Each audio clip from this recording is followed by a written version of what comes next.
Jeffrey Solomon, an old friend of mine, a former Tree of Life congregant who knew several of these victims. Jeff, thank you so much. You grew up in Squirrel Hill. You had your You had your bar mitzvah there. Yeah. On Saturday morning, your mother called you. Your daughter called you. Walk us through the last few days and the people who you knew who lost their lives. You were in Pittsburgh just last night. Yeah, when something like this happens, you know, your regularly scheduled programming gets disrupted. You find yourself in places you couldn't imagine.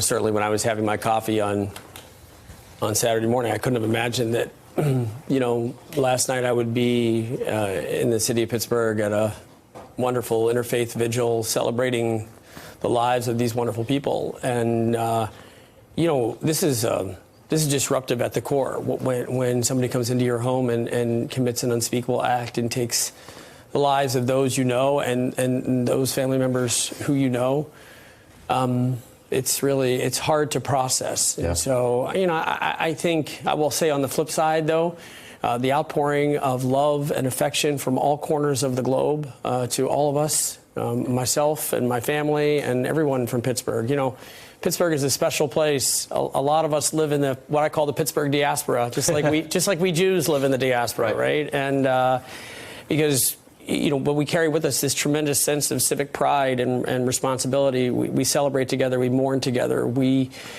pick each other up.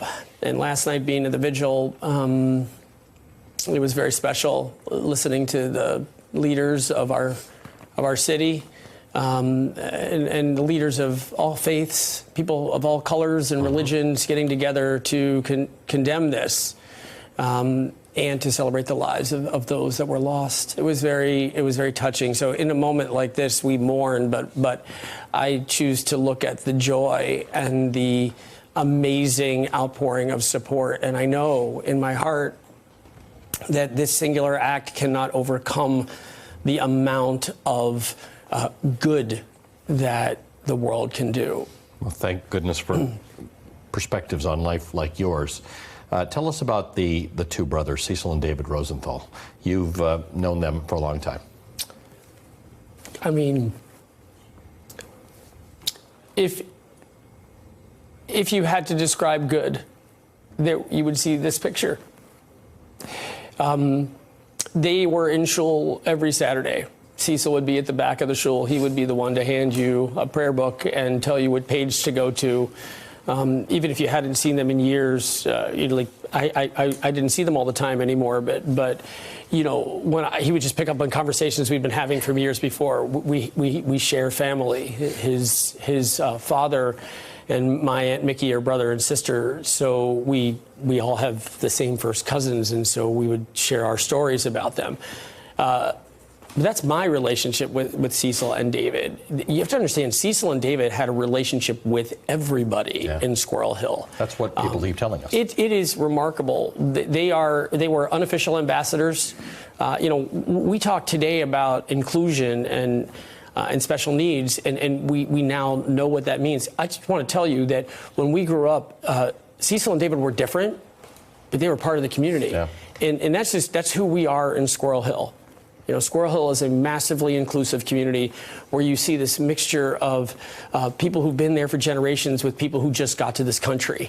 And it is amazingly open, and it doesn't judge. And I'm not making it sound idyllic. Like, we have our challenges, we have our differences, but we work through them in a very civil way. And when you walk down the street, it doesn't matter what your politics are. People say hello to you, and they greet you, even if they don't know who you are. And, you know, Cecil and David were a part of that community. In fact, they helped to shape that community in their own way. And so when I look at this act, I believe this is a very deliberate act by an individual who knew exactly what he was doing. I don't think for a second that he didn't know that, because everybody in Pittsburgh knows what kind of a community Squirrel Hill is. It's not a secret. It is the place that really, in many respects, you know, you want to be. And I just welcoming to every community.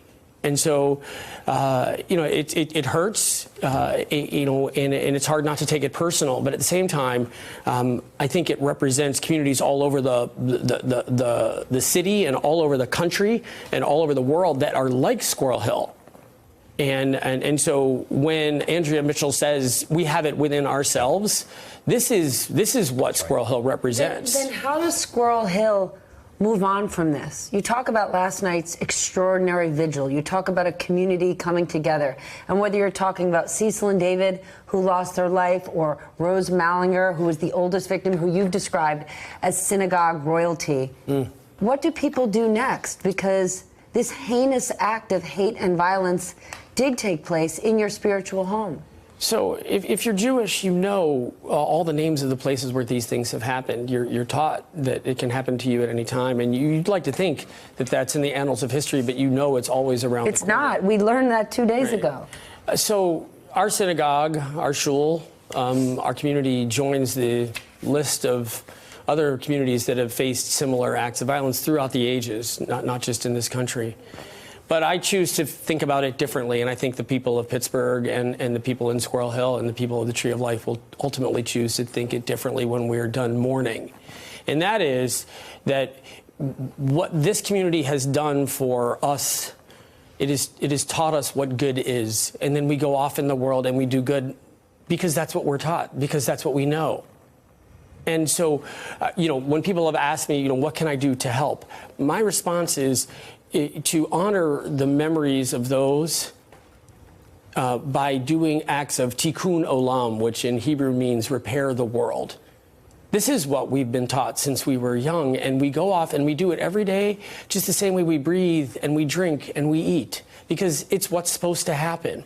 And so in communities like Squirrel Hill, we will make sure that the memory of our childhood, the memory of our community is not tarnished by this act. In fact, we'll use it as a way to inspire the world to do acts of great kindness as a way to combat evil.